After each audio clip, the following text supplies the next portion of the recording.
Well, a tornado ripped through parts of Arkansas yesterday, causing extensive damage. How is the Higginson community reacting? Our own Andrew Epperson is there now. Andrew, what can you tell us?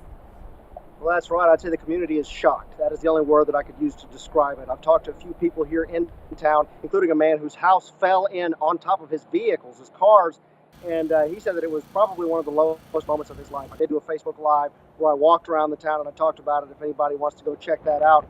But it's shocking for a little community like this. Now, the tornado that came through here was an EF1.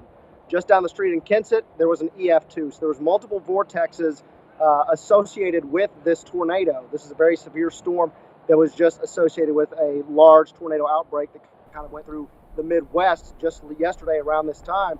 The one that hit here, in fact, was yesterday at this time. At 7:30 is when it hit.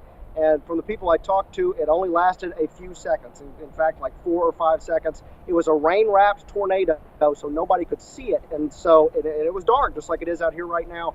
And so it was just, there was really nothing anybody could do. Now, I did, like I said, talk to a few people, and this is the reaction of one man who said, wow, there's really just no words that could describe how he exactly felt.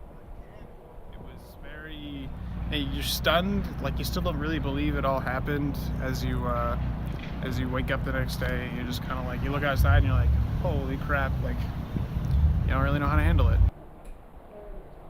And I noticed this myself, and the governor also commented on this, but the community's reaction has been fantastic so far. You saw some people from Searcy at Harding University come with water and food, and they delivered it to all the homes here and some of the people who were working. And there's still construction crews going even late at night like this in the dark with chainsaws cutting down some of these trees that are on top of people's homes. Andrew, do they have power right now? Some of the homes do have power. Around 4 o'clock is when the majority of people here started getting more power. But with the trees falling, they were falling on lines that were connected directly to the homes. So there are still a few people who are running off of generators, but the majority of people here in Higginson specifically do have power as of 4 o'clock today. Are the trees that are fallen, any of them impacting any of the roads? Well, in fact, I'm glad you asked that. Earlier today, there were some trees scattered on the roads, and it made it hard for people to drive through. So the sheriff here was stopped at the beginning of the road, and I could not get in. I had to go around through the back because there were so many trees down.